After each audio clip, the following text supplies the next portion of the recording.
అందరికీ నమస్తే అండి. వెల్కమ్ టు ఎస్పీస్ కిచెన్లో. ఈరోజు రెసిపీ వచ్చేసి ఎలాంటి ఫుడ్ కలర్స్ లేకుండా నోట్లో పెట్టుకుంటే వెనలా కరిగిపోతుంది, తినలేని వారి సైతం తినేలా చేస్తుంది, అలాగే సాఫ్ట్గా ఉంటుంది, టేస్టీగా ఉంటుంది. ఈ కొబ్బరి కేసరి రెసిపీని ఎలా తయారు చేయాలో ఈ వీడియోలో చూపిస్తాను. చూడండి, ముందుగా కొబ్బరితో కేసరి తయారు చేసుకోవడానికి ఇలా రవ్వ అయితే తీసుకోవాలి. రవ్వ వచ్చేసి నేను ఈ గ్లాస్ తోటి 1.5 గ్లాస్ అయితే తీసుకుంటున్నాను. 1.5 గ్లాస్. ఇప్పుడు స్టవ్ మీద కడాయి పెట్టేసుకొని స్వీట్ చేసుకోవడానికి ఇందులో ఈ రవ్వ అయితే వేసుకోవాలి. ఈ రవ్వ కాకుండా సూపర్ మార్కెట్లో రోస్టెడ్ రవ్వ దొరుకుతుంది కదా, ఆ రవ్వ అయినా కూడా తీసుకొచ్చుకొని చేసుకోవచ్చు. ఇలా వేయించుకున్నాం కదా, ఇప్పుడు ఈ రవ్వను తీసి పక్కన పెట్టుకోవాలి. ఇది చూడండి, ఇలా మాడకుండా ఇలా తెల్లగానే ఉంటుంది. అలాగే మనకి రవ్వ మాత్రం మంచిగా వేగుతుంది. ఇలా కంప్లీట్గా సిమ్ మీద పెట్టేసుకొని ఇలా వేయించుకోవాలి. ఇప్పుడు ఇందులో కిస్మిస్లు అలాగే జీడిపప్పులు వేసుకోవాలి. 1 స్పూన్ వరకు నెయ్యి వేసుకోవాలి. మామూలుగా కేసరి అంటే మనం రవ్వతోటి అలా కలర్ వేసి అలా చేస్తూ ఉంటాం కదా, అలా కాకుండా ఇలా కొబ్బరి కేసరి ఇలా తయారు చేయండి. మనకి ఫుడ్ కలర్స్ కూడా అవసరం లేదండి, చాలా బాగుంటుంది. ఇప్పుడు స్టవ్ ఆఫ్ చేసుకోవాలి. ఇలా వచ్చాక తీసి పక్కన పెట్టుకోవాలి. ఇప్పుడు ఇక్కడ రవ్వ వేయించుకొని అలాగే నట్స్ వేయించుకొని ఇలా పక్కన ఎత్తి పెట్టేసుకోవాలి. ఈ కొబ్బరి చూస్తారు కదా, ఇది మామూలుగా నేను పచ్చి కొబ్బరిని షాప్లో తెప్పించాను అన్నమాట. సూపర్ మార్కెట్లో నాకు అప్పటికప్పుడు కొబ్బరికాయ లేదు, అందువల్ల షాప్లో ఇలా తురుమునేది పచ్చి కొబ్బరి అయితే తెప్పించాను. ఇది ఇప్పుడు మెత్తగా పేస్ట్ చేసుకోవాలి. అంటే 1.5 గ్లాస్ రవ్వకి 1 కప్పు వచ్చేసి ఈ పచ్చి కొబ్బరి తురుము అయితే తీసుకోవాలి. ఇప్పుడైతే 1 గ్లాస్ వాటర్ పోసి మనకి పేస్ట్ ఎంత మెత్తగా వస్తే అంతవరకు మెత్తగా మిక్సీ పట్టుకోవాలి. ఇలా అయితే మెత్తగా పట్టుకోవాలి. ఇప్పుడు మనం కేసరి ప్రిపేర్ చేసుకోవాలి. రవ్వకు తగ్గట్టుగా మనం వాటర్ అయితే తీసుకోవాలి. ఇప్పుడు ఆల్రెడీ 1 గ్లాస్ పోసి మిక్సీ పట్టాం కదా, అలాగే మిగతా గ్లాసెస్ కూడా ఇందులో పోసుకోవాలి. నేను 1.5 గ్లాసు రవ్వ తీసుకున్నా కాబట్టి దీనికి సంబంధించి మొత్తం 5 గ్లాసులు అయితే ఈ కొబ్బరితో కలిపినటువంటి వాటర్ తీసుకోవాలి. ఇప్పుడు వచ్చేసి 1 గ్లాసు సపరేట్గా పెట్టుకోవాలి. ఇప్పుడు ఈ రవ్వని ఇందులో వేసుకోవాలి. అలాగే ఇప్పుడు ఇలా కొబ్బరి పాలు తీసుకున్నాము కదా, ఈ కొబ్బరితో సహా ఇదంతా కూడా ఇందులో వేసుకోవాలి. నేను మొత్తము కొబ్బరి పాలు అంటే కొబ్బరి వాటర్ అన్నమాట, కొబ్బరితో కలిపినటువంటి ఎసరు వచ్చేసి 5 గ్లాసులు తీసుకున్నాను. అలాగే రవ్వ వచ్చేసి 1.5 గ్లాస్ అయితే రవ్వ తీసుకున్నాను. ఇప్పుడు ఇదంతా కూడా మనకి ఉండలు బాల్స్ కట్టకుండా ఇలా మిడిల్ ఫ్లేమ్ మీద పెట్టుకొని ఇలా కలుపుకుంటూ ఉండాలి.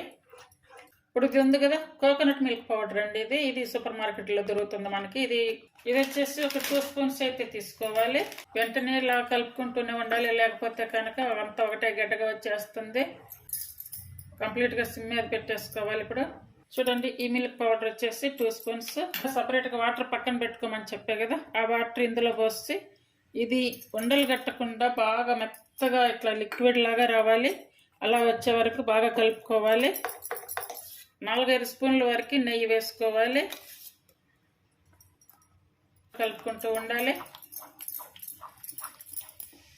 కొంచెం డిఫరెంట్గా ఇష్టపడే వాళ్ళు ఈ టైప్లో చేయండి, చాలా చాలా బాగుంటుందండి. టేస్ట్ అయితే చాలా బాగుంటుంది. మీరు మళ్ళీ చేసుకోవాలి, తినే అంత టేస్టీగా ఉంటుంది. చాలా ఈజీగా చాలా తక్కువ టైంలో కూడా చేసుకోవచ్చు. ఇప్పుడు ఈ కొబ్బరి పాలు పోసి ఇలా ఉండలు కట్టకుండా కలుపుకోవాలంటే మనం కొబ్బరి పాలు పోసేటప్పుడు వీడియో ఆఫ్ అయ్యిందండి. ఇప్పుడు మళ్ళీ నెయ్యి వేసుకోవాలి.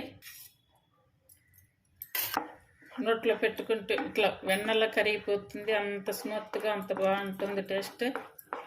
ఈ కొబ్బరితో చేసినటువంటి కేసరి ఇట్లా కలర్స్ వేయకుండా ఇలా డైరెక్ట్గా ఇలా చేస్తేనే బాగుంటుంది. ఇందులో పోసినటువంటి వాటర్ అంతా కూడా అంటే పేస్ట్ పట్టేదానికైతే ఇందులో మొత్తాన్ని కలిపి కూడా 6.5 గ్లాసెస్ వాటర్ అయితే పట్టిందండి. అంటే ఇంచుమించు 7 గ్లాసెస్ వాటర్ అయితే మనకి సరిపోతుంది. ఈ కేసరి అనేది కూడా బాగా పర్ఫెక్ట్గా వస్తుంది. ఇంకా కొంచెం దగ్గర పడే వరకు అయితే ఇలా కలుపుకుంటూనే ఉండాలి. ఇప్పుడు వచ్చి షుగర్ ఈ షుగర్ వచ్చేసి మనం తినే టేస్ట్ని బట్టి తీసుకోవాలండి. అంటే నేనైతే మాత్రం ఇప్పుడు రవ్వ 1.5 గ్లాస్ తీసుకున్నాం కదా, 1.5 గ్లాస్కి కొంచెం తగ్గించి అయితే తీసుకుంటున్నాను. మీరు మీ తినే టేస్ట్ని బట్టి తీసుకోవచ్చు. అలాగే ఒక చిటికెడంతా కొంచెం సాల్ట్ వేసుకోవాలి. ఎక్కువ ఈ కేసరి ఉడికించుకునేటప్పుడు ఈ పాత్రకి అంటుకోకుండా వస్తుంది చూడండి, రావాలి అంటుకోకుండా, చూసారు కదా, ఇలా రావాలి. ఇలాచీ పౌడర్ వేసుకోవాలి. అలాగే ఇప్పుడు వచ్చేసి మనం ముందుగా వేయించుకున్నటువంటి ఈ నట్స్ వేసుకోవాలి. కొబ్బరి కేసరి అయితే మనకి తయారయ్యింది. ఈ రెసిపీ మీకు నచ్చినట్టయితే ఫాలో అవ్వండి, చేయడానికి ట్రై చేయండి. ఇది అప్పటికప్పుడు అయిపోయేలా అయితే తయారు చేసుకుని తినండి, చాలా బాగుంటుందండి. ఇంకా వేడి మీద అయితే ఇంకా బాగుంటుంది. కొంచెం చల్లారిన కూడా బాగుంటుంది, కానీ స్టాక్ అయితే ఎక్కువ రోజులు అయితే స్టాక్ అయితే ఉండదండి. చాలా స్మూత్గా ఉంది. ఈ షుగర్ అనేది కూడా నేను వేసింది కరెక్ట్గా సరిపోయిందండి. చూడండి, మనకి కేసరి అయితే దగ్గర పడి అంత రెడీగా ఉంది. ఈ టైంలో ఇలా ఉన్నప్పుడు ఇప్పుడు స్టవ్ ఆపేసుకోవాలి. చూడండి, ఇలా ఉన్నప్పుడు మాత్రమే మనం స్టవ్ ఆపేసుకోవాలి.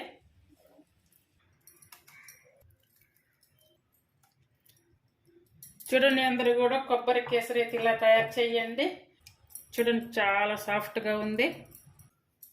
ఈ కొబ్బరి కేసరిని ఎంతమంది ఇలా తయారు చేస్తారో అయితే తెలియదు, కానీ ఇలా అయితే తయారు చేయండి, చాలా బాగుంటుంది. అందరూ కూడా ట్రై చేయండి. ఇలా తయారు చేసి ఒకసారి తిని చూడండి, టేస్ట్ మీకు నచ్చితే కనుక ఫాలో అవ్వండి.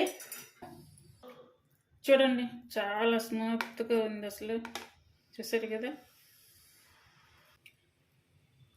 ఇలా చెయ్యండి, ఇలా నచ్చితే కనుక చేయడానికి ట్రై చేయండి. ఈ కొబ్బరి కేసరి రెసిపీ మీకు నచ్చినట్టయితే ప్లీజ్ లైక్ చేయండి, షేర్ చేయండి, సబ్స్క్రైబ్ చేయండి.